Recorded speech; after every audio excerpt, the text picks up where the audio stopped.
Here we go. Hello, Master Athletes. It's Neil Fox, and I'm honored to introduce Kelly Boucher. We're going to learn how Kelly Boucher learned to navigate injury through her professional basketball career and how, in retirement, navigating through lower back pain. And just to give you a little bit of background about Kelly, she, in 1996, played for the Canadian national women's basketball team and played in Sydney. Sorry, the first one was in Atlanta, and then 2000 played in Sydney. Yeah. And then in 1998, she got drafted to the WNBA, and she was the first Canadian woman to be drafted into the WNBA. She played for the Charlotte Sting. So having said that, Kelly, thank you so much for meeting me and honoring me with your presence. Oh, well, thank you very much. Thanks for having me, and thanks for all your help over the last few months in getting me over a bad hump where I was going the wrong way and not the right way. That was really fun. But before we dig into that, I want to backtrack because I'm really interested in learning about your youth and how growing up and maybe linking that with how your passion got triggered for basketball. What was that first moment that triggered you to be like, oh, this is an amazing game, or maybe, oh, I want to play that in my future life? I think it was, I played a lot of different than now. I mean, if you look both from a sort of physiological standpoint and also just the way the school and the club structure is set up, kids tend to specialize earlier now. That's what I'm seeing, at least, because I coached the provincial teams for a few years. When I was growing up, we played everything. I played hockey in the winter, like ice hockey. Sorry, I'm living in Australia now, so they call hockey field hockey. And then, lots of winter sports, skating, skiing, and then in the summer, baseball, track and field, in school, volleyball, etc. So I guess what I'm saying is that I had kind of a diversified sport access. And then it would have been definitely high school was when basketball became a primary sport for me. I was still deciding between a few, but I think it was just, I really liked it. I liked the speed, athleticism of it, the sort of, all the different skills that you needed. And it was just fast paced and something where you could really get in there and just dig in and really make a change. Like I felt like individual players could really affect the outcome. And I like the idea of a team sport. Right. And so did you start in grade 9, or did you play, kind of dabble? When was it a time when it actually became more of your dominant sport, where it's like, okay, this is all I really want to do? Yeah, I would say, well, to answer your first question, I started in grade 7 with basketball, and then high school was where it became sort of one of the primary, and not until university. So I went to University of Calgary my first year and played basketball there, and then I transferred out to University of Victoria and played 4 years there. So university first year. The first time I was on the national team was in grade 12. So that was the junior national basketball team. And so obviously by grade 12, it was, that was the line I was going down. And I was sort of in the identified pool of Canadian athletes. So from grade 12 into university, and then with the national team, it was strictly basketball. Right. And so when did they identify you as a possibility for a Canadian women's team?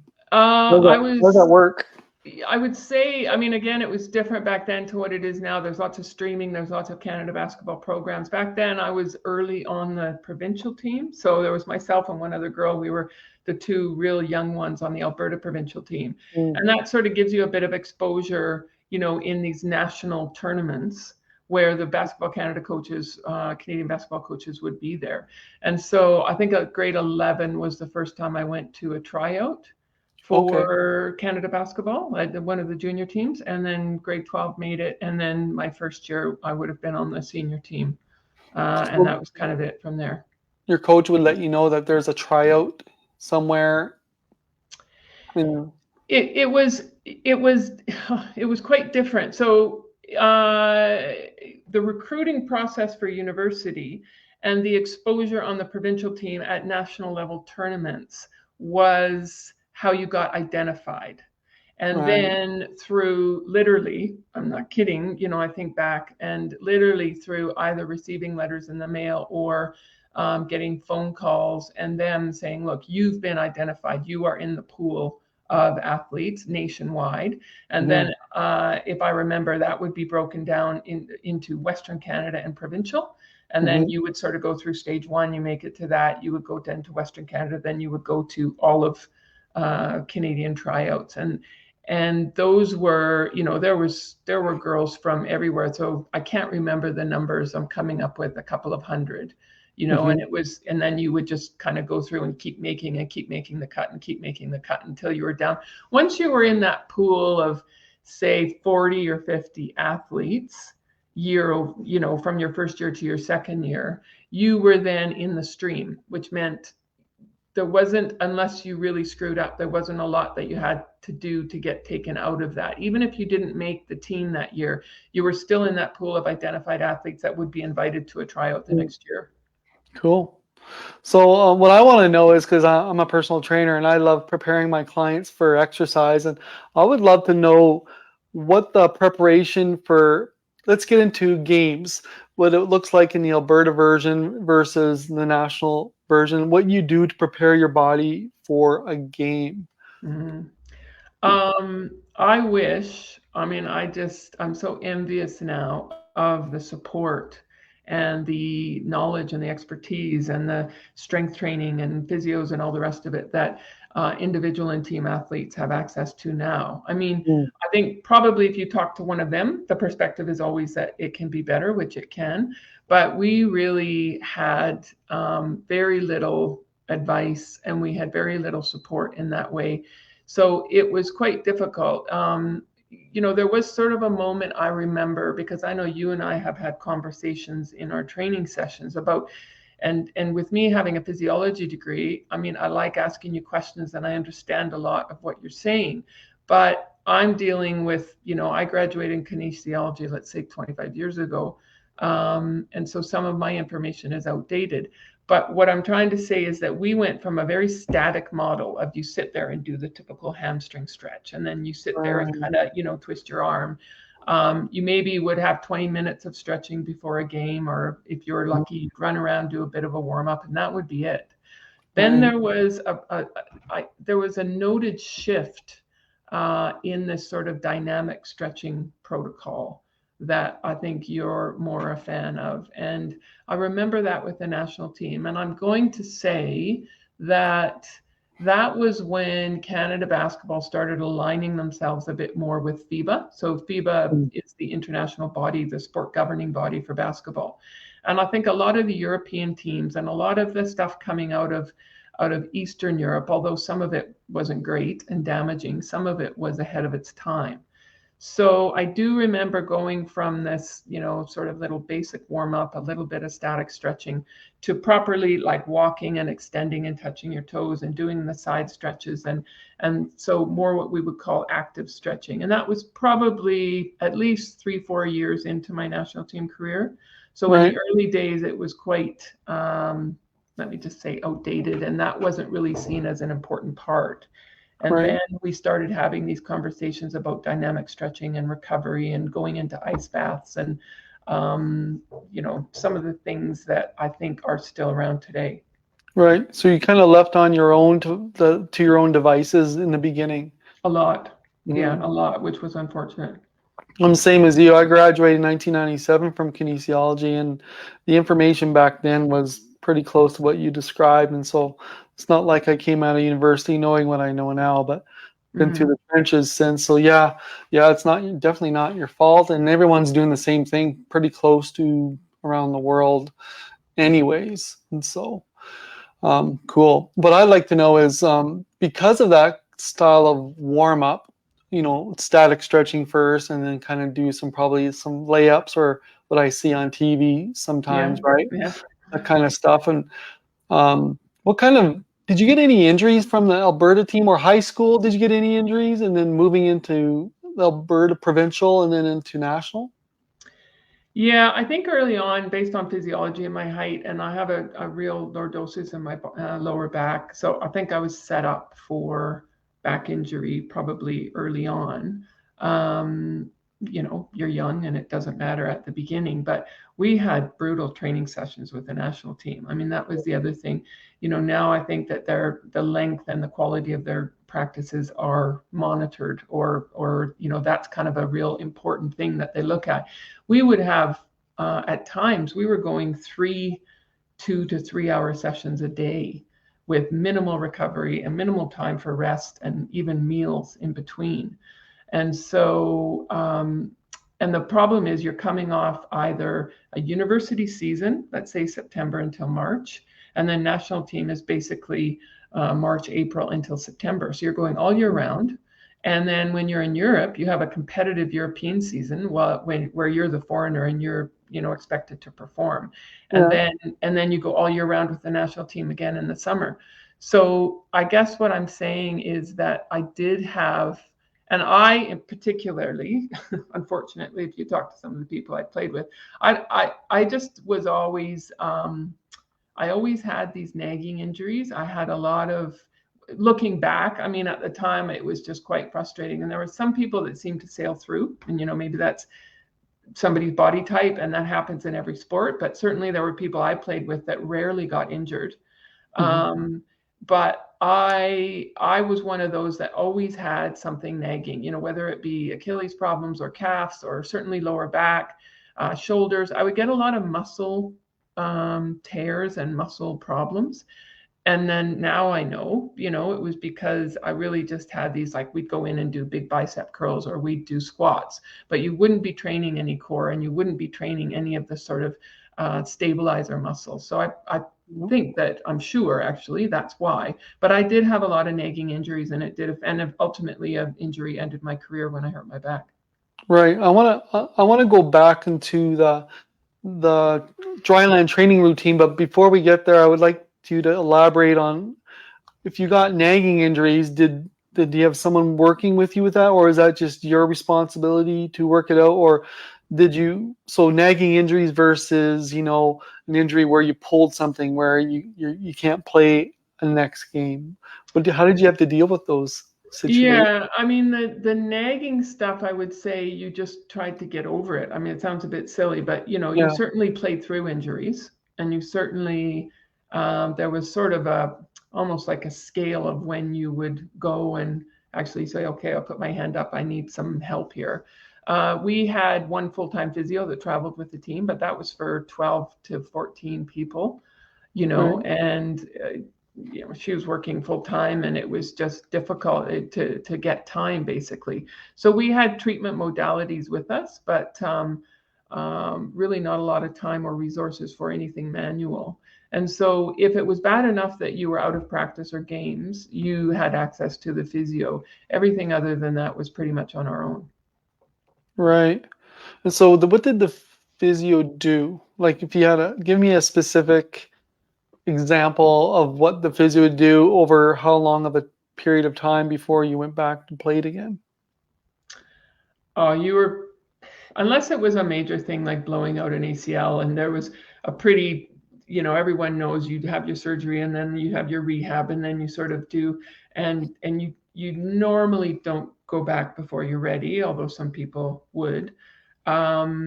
You were pretty much, as soon as you were sort of walking okay, and you thought, yeah, I'm all right, you were back playing. So I'm not sure that things were ever, everybody was always injured, everybody was always sore, everybody always had nagging things. Now the physio it went anywhere from when we were in training camp, mainly in Toronto, but sometimes in Vancouver. We'd have access to a proper physio clinic with all of the machines and all the equipment and the cold baths and stuff like that. But a lot of times, because we would travel a lot in those days, we'd go to all the old Eastern Bloc countries, which had really, really good basketball teams. And we'd travel with like a ultrasound and a laser machine, and that was kind of it. And, there was 4 or 5 of us in there, some we'd do our own ultrasound, she'd say, do it here. And we'd do our own laser, and then we'd get some manual treatment. And our physio was quite good in that she did some other things at the time, like some osteopath type of treatments, and some not manipulations like chiropractic, but sort of gentle manipulations and manual work. Hmm. But I think really that we could have had 2 or 3 or 4 of her, Hmm. with the demands that there were. So we just kind of did our best, and taping helped a lot. Right. Like Achilles injuries, taping, shoulders, fingers, anything you could, ankles certainly. Hmm. So that meant that the prep for practice and training was, so you'd have taping times, you'd have meal times, you'd have physio, then you'd sort of warm up, and you'd do maybe a bit of warm pads before. So it was a real workup to sort of getting ready and get that for the games, particularly Hmm. for the competition. Yes. Sounds like the therapist was really trying to melt your fuzz.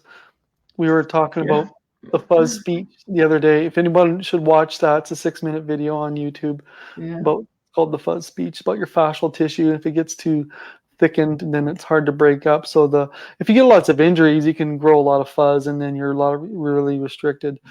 So do you have your hand on the pulse, finger on the pulse about what they currently do for the national team for warm up and injuries? A lot different than it was 25 years ago. I would say that I don't, in terms of the current national team and what they do. I mean, I haven't seen them training well, I've seen them warming up in games because I went to the 2012 Olympics in London, and I was just at the World Championships in Sydney in September, the Women's World Championships. So I can see a difference pre-game in Hmm. terms of how they're preparing, just from what I Right. can see, as a spectator now. Or and it's a lot more. I mean, I keep using the word manual, but it's assisted. Some assisted Mhm. stretching, manual type of things. For you can see they're trying to get movements in various joints, whether it be shoulders, hips, knees. Um, and also certainly the dynamic stretching. So you don't just sit there and stretch anymore. You do, sort of start on the baseline, go to half court and back, and you're walking and moving and doing Mhm. these game related movements to warm up. I know that when I was in the WNBA, that was a real wake up for me, because I could see the difference in what the US colleges programs and what the US women's national team had access to versus what we did in Canada. And it was night and day again in terms of like Right. the locker rooms. You had these full whirlpools and hot and cold, and you had 10 physio tables on each side of the wall. So you had multiple people, and we had physiologists, we had dietitians, and we had Right. sport like strength coaches, Mhm. and everybody. That just made you, first of all, those people had more time for you, because that was their sole responsibility, rather than trying to do 3 or 4 things at once. And you were able to just focus with them and get more of a customized individual program. Now I know Mhm. that's what's happening Right. now That's with the much. teams. Yeah. Right. So that's really important, when the Mhm. customization and the individualization, which, to answer your original question, is what I think is one of the biggest progressions and biggest positive steps that they've made with training athletes now at the Mhm. club, provincial, or national level. Mhm. Back then, 25 years ago, even for the Charlotte Sting, do they still do like static stretches in the beginning before a game? Yes, Right. yes, So the there would be. the times, going with the times. Yeah, I And think it was just this idea of athletes just going, okay, okay, I'll do a few mhm. stretches, and then the That's what it trainer would, was. Yeah. yeah, and you know how it's so ingrained, and everyone just sits there and has a chat and does some That's stretching. what we did too in university, going for a run, and we're all standing there in the hallway and stretching our quads and Exactly. walking. Yeah, I get it, but yeah. So, okay. So just a quick little blip on nutrition. Did you have a specific nutrition? Like, the reason I bring that up, because I told you I was watching the rise of the dynasty of the of the Los Angeles Lakers, and I was watching, Yeah. Magic Johnson eating all this fast food and fries and burgers. I don't know if they had 25 years ago, if they had nutrition plans for you guys, or you just fended for yourselves. No, very much fended for ourselves, and I would say that the food that we got, even in training camps, was not that good. I mean, we were either in hotels or university dorms most of the time, because that was most cost effective. And it just, the food isn't what we should have had. And when we played various teams, I mean, especially the Americans, they would eat fast food a lot. Right. And I remember, kind of chatting quickly with Magic Johnson, but also mainly seeing interviews of him where he went from what you're saying, that he said, oh, I'd have pizza and nachos and everything. And you could see in his game, I mean, when he decided to get serious and he started eating well and he just said, look, I cut all that out. He lost, I don't know what it was. I want to say at least 10 kilos, which is, about 20 pounds, a little over 20 pounds, but then just toned up all of his muscle. And that was from a proper diet plan and him following advice, and it elevated his game. Cool. It's good to know. Yeah, it's funny to see all these athletes, and all the athletes I've talked to when they're young, they just eat whatever. And then when they finally get serious, then that's when they start to really think about their training specifically and their nutrition.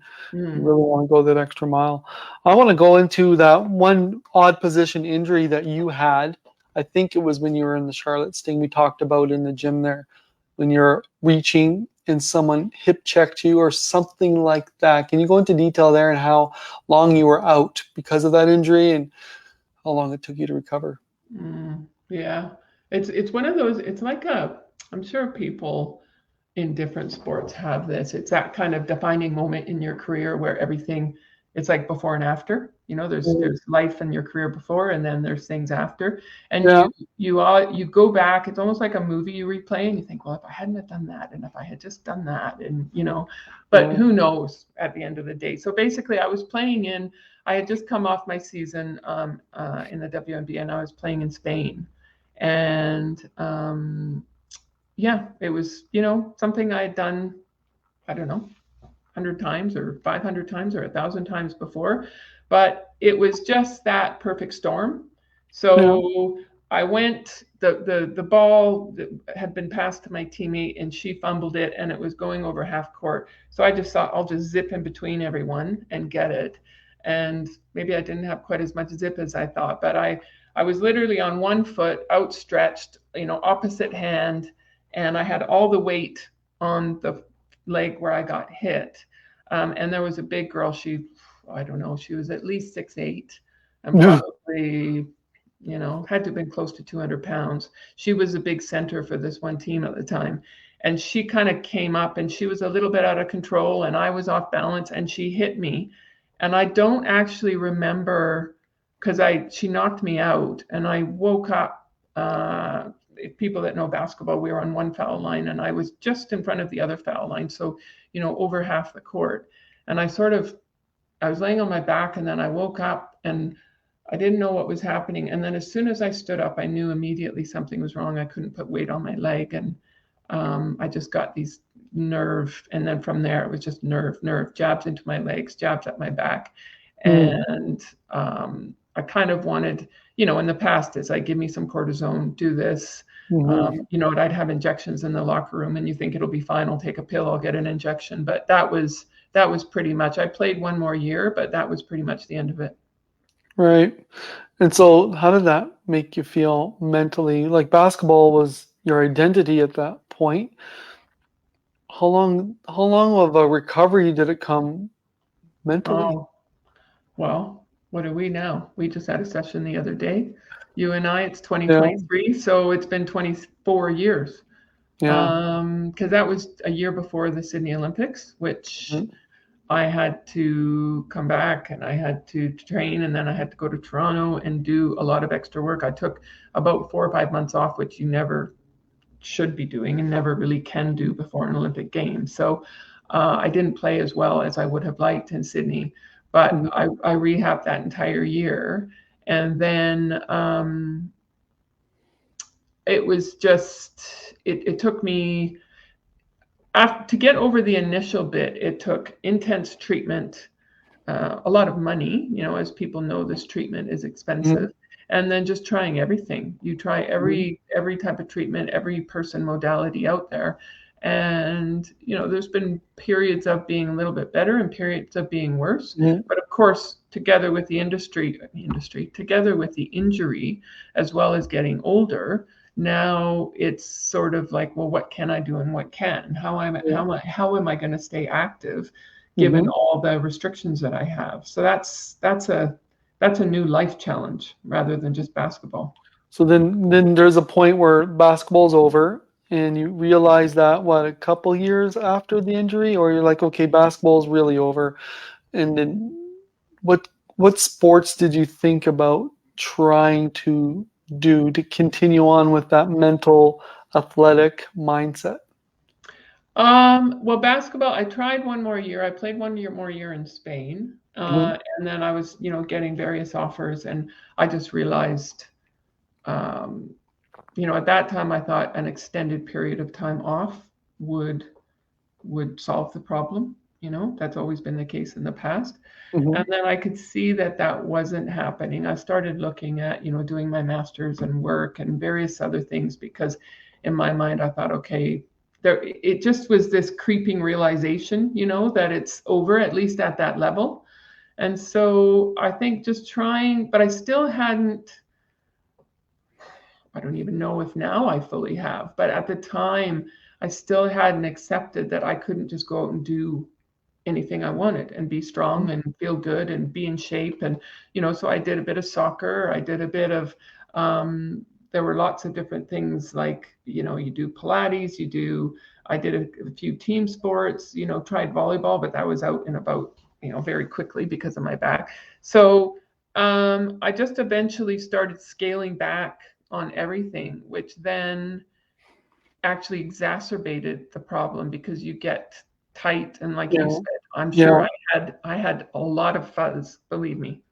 And when I look at the video that we looked at the other day, and with everything sort of being immobile and sticking, and Hmm. that unhealthy pallor to the way your muscles look, I think that's the state I was in, and it took quite a long time to get out of that. Right. That's a big issue that a lot of the people I talk to get through. You get hurt and you try to continue on with an athletic life, but you find it starts to get more and more painful to do that. And then you scale it back, you scale it back, you scale it back, you get depressed. A lot of people, I remember when I hurt my back, I got depressed. And then you just get to a point where you're scared to move, you're scared to get off the couch. But you have to move because then it gets worse if you don't move. So it's like a double-edged sword a little bit. Hmm. So you have to learn how to move smart and then sort of turn that momentum a little bit more forward. And so all the different kinds of modalities of training, you saw a bunch of physios and other trainers, conditioning coaches. Is there anything there that stuck that helped you out with your back? I would say I was in a bad spot for, at least the first few years after Sydney. So Sydney was in 2000, the Olympics. And then, I sort of faked it a bit and I did things and I could still run around until, 2005, 2006. And then there was a period of about 5 years where I just, I couldn't do much. And I would go in the gym and do a few exercises, but I could feel myself getting weaker. I certainly had less bulk, which I didn't need anymore because I wasn't playing. So that was fine. But in terms of tone and strength and rigidity, in your posture, I was going downhill. I was going the wrong way. And then I've spoken to you, like you have some people that you followed and that you look to for back information, like Stuart McGill. There were a Mhm. couple of people along the way that I was lucky to run into various physio clinics. One was at the University of Calgary when I was doing my master's, and then one was in Australia when I've moved to Perth, Australia. And that was the first time, and this was already 12 years ago, but that was the first time, how you always say in our training sessions, motion is lotion.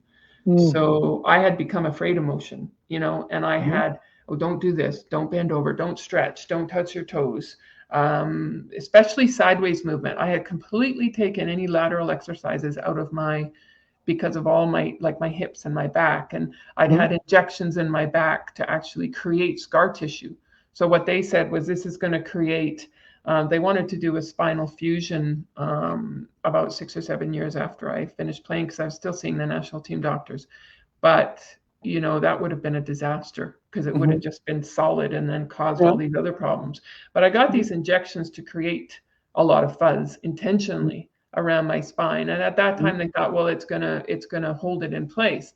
But Mhm. that's caused problems as well. Mhm. So it was meeting people with different philosophies, but Right. then really trying to buy in. You and I had some conversations, and you would talk about your program and your philosophy, and bam, like that's sort Mhm. of a fundamental piece of your program. Well, there Mhm. were others that were telling me, you have to do this, and the things that you resist, obviously they'll persist. So those are the exercises that you need to try and work through.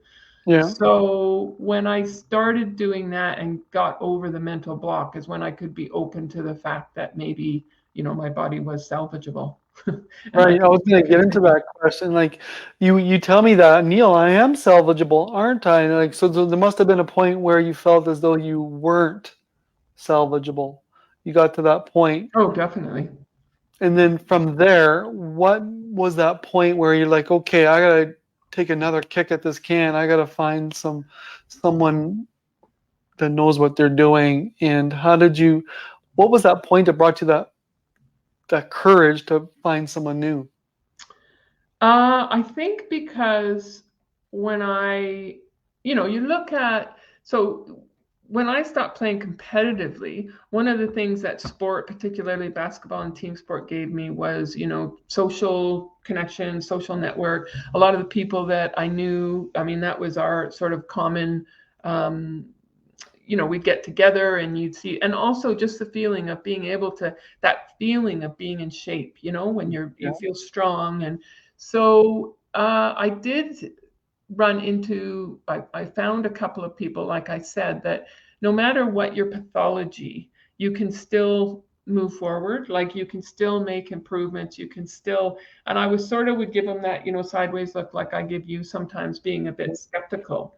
Mhm. But that was the first time I really started thinking about, and when I say reclaiming my body, because it had, like I just saw, when I looked at the spectrum of sports I could do, it got down to very, very like one or two. Mhm. And I thought, well, I don't want to do this. I want to be able to hike. I want to be able to bike. I want to be able to, do certain activities. So I started looking for people that would have, I needed to build my team again. You have doctors and physios and trainers and people that you can consult with. Well, I had lost all of that.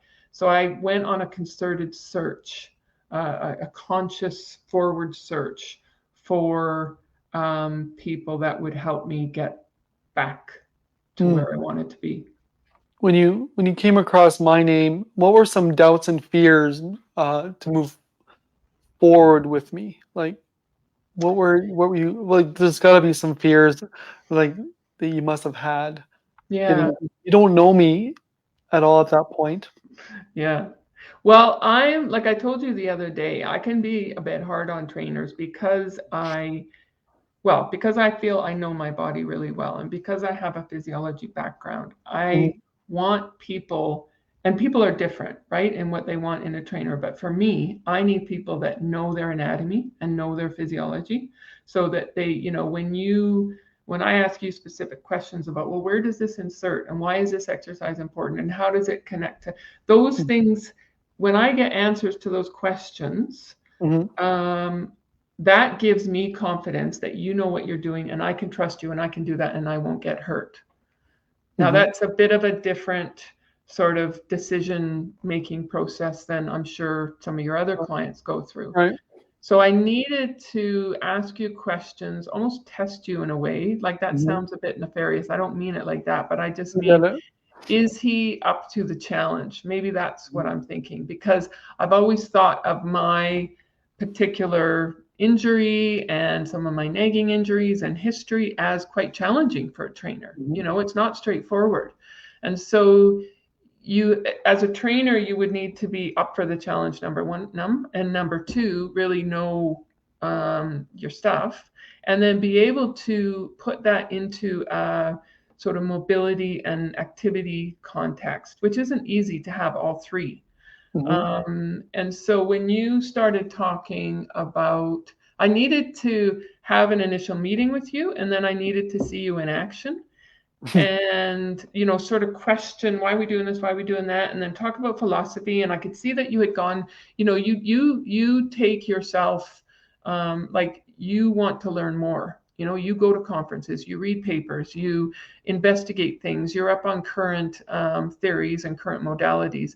And so I think I always said, really what you need is somebody that's interested and interesting, and they'll find the answer. And if you can find them, then hopefully you can work together. Hmm. We've had an amazing 2 months to work with each other. It's a short little blip, but it's nice that we crossed paths in that 2 months, because you're going back to Australia. And what was an unexpected joy coming from our sessions together? There was a couple. I would say when we first went in, I mean, you and I talked about some goals that I had, and then, one of them was losing a few kilos.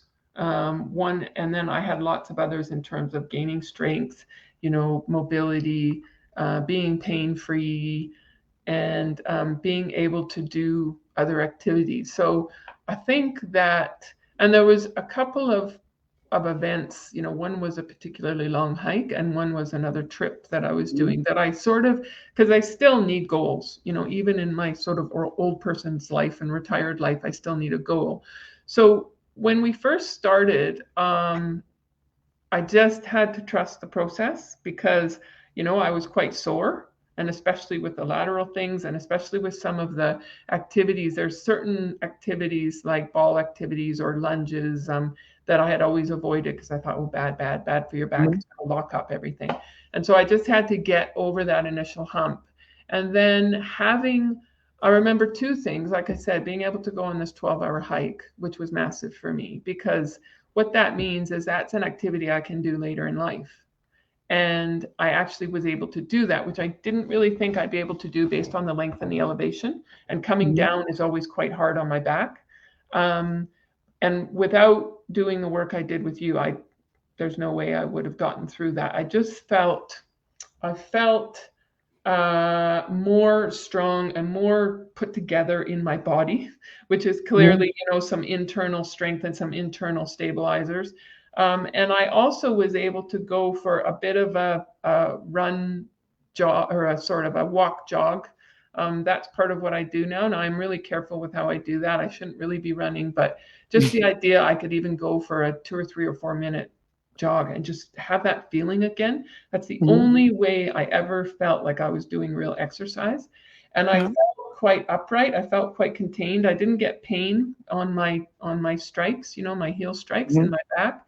And so I thought, well, what I'm doing is working. What we're doing is working. And Mhm. then it was almost like this, oh, Neil, give me more, because you could feel it. So I think those two things, even though they're not spectacular, it's not like I run a half marathon or anything. They are spectacular. They are Yeah. spectacular. They are spectacular. It gives you a shining light that there's, like you said, I am salvageable, which means it's a starting point that the ball is starting to roll in a positive direction. Mm, You're not doing less, doing less, doing less. And so now you're actually not as afraid to do movement. that's right. And you got hope for the future that, yes, my body will work without back pain as long as I don't go too crazy and start running really fast No, I and know. overachieving. Don't start doing that, but we got to stay on this path and do a slow burn of this new style of exercising. One little question is, what was like different, substantially? You said something about BAM, but what was the biggest game changer in this style that you never knew before, or something that shattered a belief that you had before in this style of training that no one else was doing? There's two things that come to mind, definitely, is that I can do the exercises which I really need to do to wake up my glutes, which have been asleep and dead for a long time. You know, things like the sideways, say split squats and the lunges that we do. And I can recover and I can do it again in a couple of days. So it's not going to lock up my back and then I'm not going to have to stop and do nothing for 3 days. So I feel like that was a massive step in my confidence, and also just going, okay, you know, trust the process again. So being able to do those makes me feel like I'm making progress in my glutes. And I've never, I mean, this is a very new thing in the training that we've done the last few months. I've never done as much upper body, shoulder, mid back work before. A lot of at first, I would say it was even a little bit of I kind of thought, oh, Neil, how come we're doing so much of this? But as it went along, as we kept doing it, and you would adjust, you know, the tiniest little thing, instead of, say, going forward, you go sideways or whatever the case may be. I could see that my mid back, I always thought it was tight, over tight, and so I didn't want to train it anymore. But I can see that was a degeneration rather than where I want to be. And what we've been doing is, you know, so now I really concentrate on everything that you say, like gathering yourself and sort of trying to get my scapula to be in the correct position. And the training we've done with the cables and the mid back is probably the biggest thing. And then the glutes and their flexibility and their ability to bounce back is the next thing. So that's been a wake up for me. And I would say going forward, I'm an advocate of BAM. You're a BAMmer for the rest of your life. A BAMmer instead of a baller. Yeah, that's what we all graduate to. But if you could go back if you go into a time machine and go back and see yourself 10 years ago, what amazing advice would you give yourself about activity and longevity? Well, maybe if we went back 24 years, okay, sure. This isn't going to last forever, you know, like just sort of more on, say, preservation and planning. And that was before I got injured and right before I retired. And then 10 years ago, I would say I would have, it's not about starting the process. It was having the confidence and having the people and the ability to start earlier, you know, not have so much dead time in between. And then just the idea that you really do have to move, and you have to move in every day, and whatever that means, some sort of movement, and planning activities that will, you know, keep you strong and keep you going for the rest of time. Very wise words. Do you have a quote that you anchor yourself to, or something we can sign off with to give some other female athletes some inspiration? If not, that's okay.